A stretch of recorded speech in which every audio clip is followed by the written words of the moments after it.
Algumas pessoas dos 5% e muitas dessas dos 95% acreditam que elas precisam focar na consequência dessas programações mentais, que lá na frente termina em ansiedade, e a ansiedade ela é manifestada através dos sintomas. E aí a pessoa fica focando aonde? Na consequência da ansiedade. Então tem a programação mental negativa, tem a ansiedade e tem os sintomas. Ela foca nos sintomas. E aí o que acontece? Né? Então aquela preocupação exagerada, que é típica da ansiedade generalizada, aquele medo extremo de as coisas não darem certo, de você não dar conta das coisas que você tem para fazer, de se sentir incapaz, enxergar perigo em tudo. Isso é típico também de um quadro de ansiedade generalizada, o que gera uma hipervigilância, você fica em estado de alerta o tempo todo, né? Super vigilante. Essa hipervigilância gera uma tensão muscular constante que pode desenvolver dores pelo corpo, principalmente aqui na região do trapézio, né, que é pescoço, ombro, a parte cervical, né, das costas. Tudo isso é ansiedade generalizada. E, na medida em que isso avança, surgem as crises de ansiedade ou as crises de pânico. Então, além de você ter dificuldade nas tarefas do dia a dia por conta de todos esses sintomas, você ainda pode desenvolver um quadro de crises de ansiedade ou ataques de pânico. Depois de um tempo, com um tratamento ineficaz ou sem tratamento, o que vai acontecer? Você pode desenvolver um quadro de depressão. E aí você tem o que a gente chama de transtorno misto ansioso e depressivo. Então, a ansiedade tem graus, ela vai do grau leve, passando pelo moderado até o grau grave, e no grau grave você vai apresentar crises de ansiedade. E, um pouco mais além, depressão também, o que torna tudo bem mais complicado. E quando a gente está com crise, né, de ansiedade, crise de pânico, o que a pessoa sente? Já que a gente falou um pouquinho de sinais e sintomas. Coração acelerando, né, acelerado, as palpitações no coração, sensação de falta de ar, tem gente que sente nó na garganta, sensação de estar sufocando, tremores, tontura, né? A coisa só vai piorando na medida em que você não trata ou não trata da forma eficaz. E o que é tratar da forma eficaz? É tratar a causa. Não adianta tratar só a consequência, que são os sintomas. Tratar os sintomas é parecido com o que eu disse no começo da live, que é você ficar enchendo um pneu que está furado no posto, né? Você vai lá, dá uma calibrada, coloca lá um pouco de ar no pneu, roda um pouquinho, ele murcha de novo. Você volta lá, enche de novo, ele murcha de novo, porque você não está resolvendo o problema, que é um furo no pneu, que pode ser causado por um parafuso, um prego, um pedaço de qualquer coisa. Enquanto você não resolve isso numa borracharia, né, ou troca o pneu, ou vai lá e faz o remendo, você tem que ficar cuidando, porque ele vai murchando de novo. Quando eu cuido somente dos sintomas, eu não me liberto de forma definitiva da ansiedade generalizada. Eu só controlo o sintoma. Dali a pouco, tudo volta novamente. Quando você descobre, né, a verdadeira causa da sua ansiedade, aí sim você pode procurar ajuda especializada para aquilo que você não consegue resolver sozinho e mudar aquilo que você consegue mudar. Eu disse que a programação mental que a gente vai recebendo desde quando a gente é concebido, algumas dessas coisas, elas vêm por conta do nosso estilo de vida, da nossa maneira de lidar com os desafios da vida.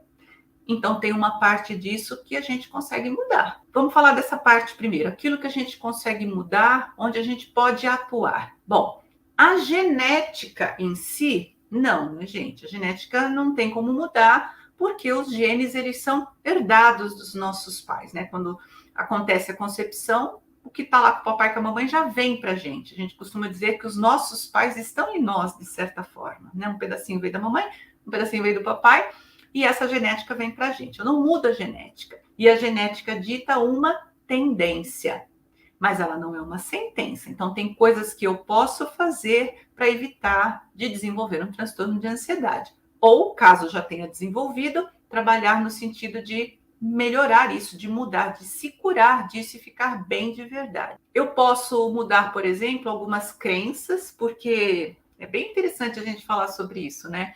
As crenças, elas acabam sendo, algumas vezes, até mais fortes do que a nossa própria genética. Você é aquilo que você acredita, tá? Você é aquilo que você acredita. Se você acredita que você não é capaz de realizar determinadas coisas, é exatamente assim que a coisa acontece. Você não dá conta mesmo, você se torna um incapaz.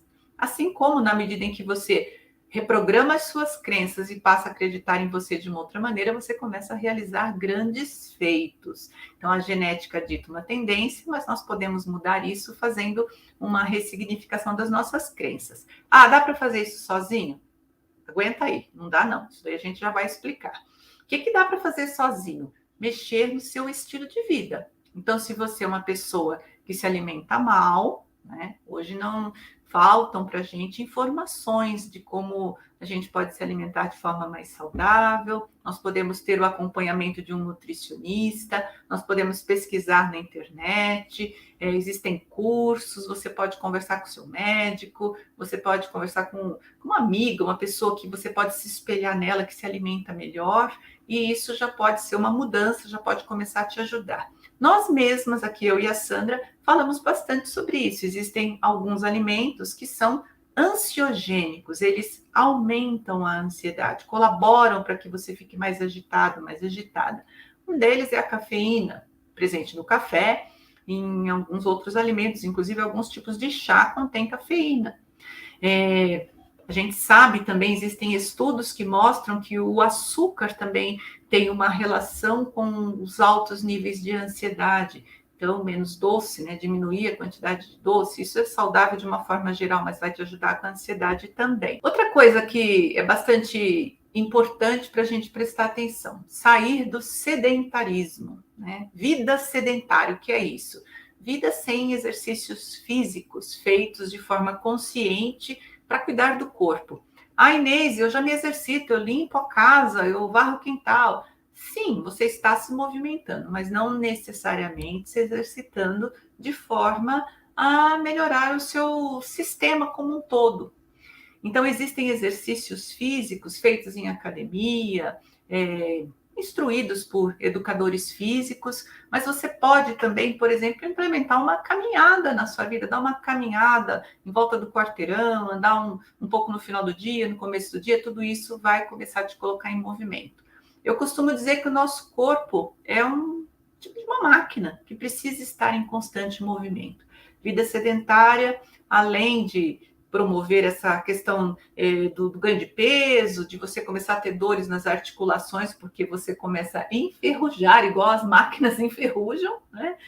Você também, quando se exercita, aumenta a produção dos neurotransmissores no cérebro. Nossa, neurotransmissores, o que é isso, Inês?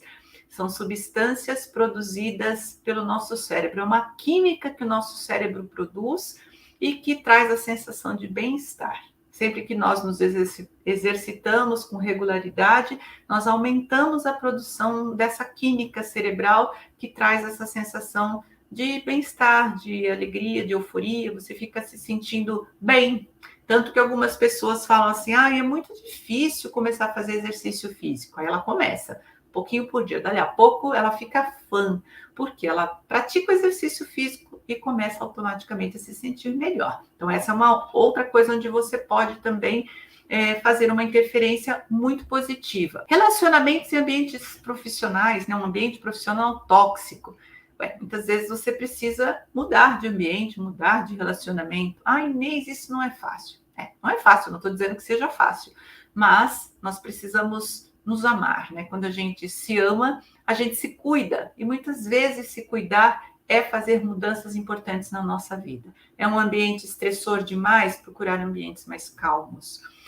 Inês, eu não posso largar meu trabalho, o que eu faço me sustenta. Ok, trabalha numa coisa chamada gerenciamento do estresse, que é Toda vez que eu passei um dia muito estressante, eu vou fazer algo bem diferente do que eu fiz no trabalho para me distrair, para me acalmar. Eu vou assistir uma comédia, eu vou dar uma caminhada, eu vou conversar com os amigos, eu vou ler um pouco, eu vou descansar um pouco mais para ir fazendo esse balanceamento. Pessoas que vivem em ambientes muito estressores, muito estressantes, tendem a desenvolver ansiedade, ficar mais ansiosas naturalmente. Faltou falar da causa principal, né, o fator principal que pode levar ao desenvolvimento de um transtorno de ansiedade, que são, né, na verdade, as experiências traumáticas, que deixam várias crenças em nós que ficam armazenadas numa camada mais profunda da nossa mente.